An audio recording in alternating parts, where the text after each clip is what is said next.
Assalamualaikum. I have came up with new subject which is supply chain management, and from today onwards I will share some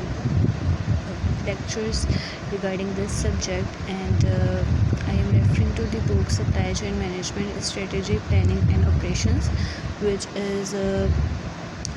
the book of Sunil Chopra, and these are the other authors. Referring to chapter number 1, which is understanding the supply chain. In this chapter we will came to know about what is basically a supply chain, what are the supply chain management is, the process, and many other things. So in this entire course we will see what is supply chain, what is the process of supply chain, drivers of supply chain, and many more things. And for this purpose, the chapter number 1 and lecture number 1 is started from here. So basically what is a supply chain? Supply chain basically एक ऐसी हम कह सकते हैं एक ऐसी chain है या एक ऐसा प्रोसेस है जिसके अंदर बहुत सारे लोग जो हैं वो बहुत सारी पार्टीज़ जो हैं इन्वॉल्व होती हैं, जिसमें हम मैन्युफैक्चरर, सप्लायर से लेके ट्रांसपोर्टर्स, वेयर हाउसर्स, रिटेलर्स और बहुत सारे लोगों के साथ जो है ये एक चेन जो है चलती है। दूसरी चीज़ ये कि इसके अंदर ऐसा नहीं हो सकता कि अगर हमारे पास सप्लायर्स हैं तो हम जो है डिस्ट्रीब्यूटर्स को निगलेक्ट कर दें, इस तरह से हम नहीं कर सकते। ये चेन स्टार्ट होती है फ्रॉम मैन्युफैक्चरर से लेके और एंड होती है कस्टमर तक,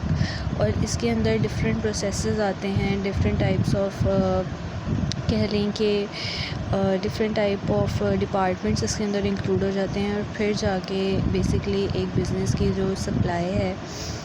चेन जो है या एक बिज़नेस का जो बैकबोन हम इसको कह सकते हैं, क्योंकि अगर आपकी सप्लाई चेन ही सही होगी तो कोई भी बिज़नेस जो है वो कॉर्पोरेट में एक्सेल नहीं कर सकता। तो बेसिकली चैप्टर नंबर 1 बेसिकली एक इंट्रोडक्शन है जिसके अंदर इन्होंने ये बताया हुआ है कि सप्लाई चेन क्या होती है, मेजरली कौन कौन सी पार्टीज़ इन्वॉल्व होती हैं, प्लस ये चेन किस तरह से चलती है, कैसे हमारे स्ट्रेटेजिक फिट अचीव होता है, एंड सो ऑन। ये पूरा कोर्स ही रिगार्डिंग जो है आपकी supply chain, logistics and transport वगैरह के इसके रिगार्डिंग होता है। अब अगर आप लोग देखें तो फर्स्टली अगर मैं आप लोगों को स्टार्ट से बताऊं कि हिस्टोरिकल बैकग्राउंड सच ऐसा है कि पहले सप्लाई चेन को इतनी ज़्यादा अहमियत नहीं दी जाती थी, क्योंकि इसको एज एन सब्जेक्ट या एज एन कह लें कि एज एन सब्जेक्ट कोर्स या एज एन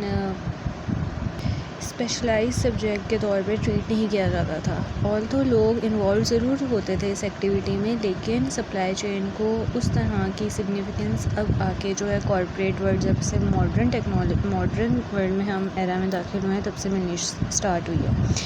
दूसरी चीज़ ये कि हम जैसे जैसे इस सब्जेक्ट को पढ़ते जाएंगे तो हमें पता चलता जाएगा कि इसके क्या प्रॉज एंड कॉन्स हैं, और किस तरह से हम अपने सप्लाई चेन जो है बेसिकली अपने बिज़नेस की उसको स्ट्रॉन्ग बना सकते हैं। Moving towards basically what is supply chain, ये एक ऐसा प्रोसेस है जिसके अंदर या एक ऐसी चेन है जिसके अंदर डायरेक्टली और इनडायरेक्टली बहुत सारे कस्टमर्स जो हैं इन्वॉल्व होते हैं, जिसमें ना सिर्फ हमारे मैन्युफैक्चरर्स, सप्लायर्स, बल्कि ट्रांसपोर्टर्स, हमारे warehouses, retailers and customers जो होते हैं वो सारे इस सप्लाई चेन का पार्ट होते हैं। अगर हम बात करें जो हमारी विद इन ऑर्गेनाइजेशन होती है, उसके अंदर हमारे मैन्युफैक्चरर्स होते हैं और हमारे जो हैं वो लोग होते हैं जो कि चीज़ों को बेसिकली प्रोसेस गुड्स से फिनिश गुड्स में चेंज करने में हमारी मदद कर रहे होते हैं। उसके बाद आ जाता है कि यहाँ पे डिफरेंट टाइप्स ऑफ फंक्शंस होते हैं, और इसके अंदर डिफरेंट टाइप ऑफ टेक्निक्स का यूज़ करते हुए डिफरेंट डिपार्टमेंट्स इन्वॉल्व होते हैं, जिसमें हम अपने अगर रॉ मटेरियल डिपार्टमेंट से लेके अगर हम अपने एंड कस्टमर को सर्विस देने तक के डिपार्टमेंट की बात करें वो सारे इक्वली इन्वॉल्व होते हैं। इस वजह से इसको सप्लाई चेन कहा गया है कि एक चेन चली आ रही है जो कि बेसिकली स्टार्ट होती है मैन्युफैक्चरर्स या रॉ मटेरियल या सप्लायर से, एंड देन सो ऑन वो आगे बढ़ती जाती है। आपके डिस्ट्रीब्यूटर्स जो होते हैं बेसिकली वो आपके होल सेलर भी होते हैं एंड रिटेलर्स भी होते हैं, इसी तरह सेलर्स होते हैं, एंड लास्ट सेलर्स जो हैं वो आपके कंज्यूमर्स तक क्या करता है, ये एक कह लें आपका जो एंड प्रोडक्ट है वो पहुंचाता है। लेकिन बीच में एक पूरी कंप्लीट स्टार्टिंग से लेकर लास्ट तक क्या है, चेन है। समहाउ होता है कि प्रोडक्ट की नेचर की वजह से ये चेन थोड़ी डिफ़र कर जाती है। जैसे लाइक आप डिस्ट्रीब्यूशन में आप होलसेलर को निकाल के डायरेक्टली रिटेलर के साथ जो है बिज़नेस करना चाह रहे हैं, आप कर सकते हैं। या जस्ट लाइक आप मैन्युफैक्चरर से डायरेक्टली जो है कस्टमर को पहुंचाना चाह रहे हैं, ये भी आप कर सकते हैं। और समहाउ होता है इस तरह की आपकी कंप्लीट फुली चेन होती है कि रॉ मटेरियल लिया सप्लायर से, देन मैन्युफैक्चरिंग किया एंड देन फिर डिस्ट्रीब्यूटर तक पहुंचाया एंड लास्टली अपने कस्टमर्स को दे दिया। तो ये एक चेन जो है ये एक लॉन्ग टर्म मतलब कह लें एक ऑन गोइंग प्रोसेस है जो कि चलता ही रहता है। और इसी तरह से इन्होंने यहाँ पे एक बहुत अच्छी एग्जांपल देके समझाया हुआ है कि जो सपोज़ एक कस्टमर जो है वो वॉलमार्ट स्टोर में जो है डिटर्जेंट लेने के लिए एंटर हुआ है और फिर उसने क्या किया है कि उसकी नीड जो थी वो बेसिकली डिटर्जेंट थी। फिर इसके आगे देखें, हमेशा ऐसे ही होता है, जब भी हमें किसी चीज़ की नीड होती है उसी के बाद हम जो है उसकी परचेज़ के बारे में सोचते हैं, जाते हैं। फिर नेक्स्ट स्टेज जो सप्लाई चेन की रिटेल स्टोर की आती है वो होती है कस्टमर विज़िट। कस्टमर वहाँ विज़िट करेगा, वहाँ देखेगा, ज़ाहिर है वॉलमार्ट है तो उसने अपनी इन्वेंट्री स्टॉक करके रखी। बेसिकली यहाँ पे बात ये की गई है कि डिटर्जेंट की जो इन्वेंट्री है वो वॉलमार्ट ने पहले से ही क्या की हुई है, लेके रखी हुई है।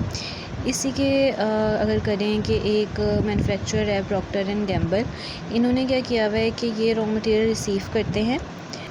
बेसिकली यहाँ पे इन्होंने ये बताया हुआ है कि जैसे वॉलमार्ट है तो ज़ाहिर है वॉलमार्ट सोली मैन्युफैक्चरिंग नहीं कर रहा, वो कहीं ना कहीं से प्रोडक्ट्स जो है मंगवा रहा है। अगर हम बात करें प्रॉक्टर एंड गैम्बल की, तो ये एक मैन्युफैक्चरिंग प्लांट जो है इनका लगा हुआ है एंड ये उसके थ्रू क्या कर रहे हैं, हमें गुड्स जो हैं वो भेज रहे हैं वॉलमार्ट को। अगर आप लोग देखो ये वाली चेन तो ये किस तरह से चल रही है कि कुछ कंपनीज़ जो कर रही हैं,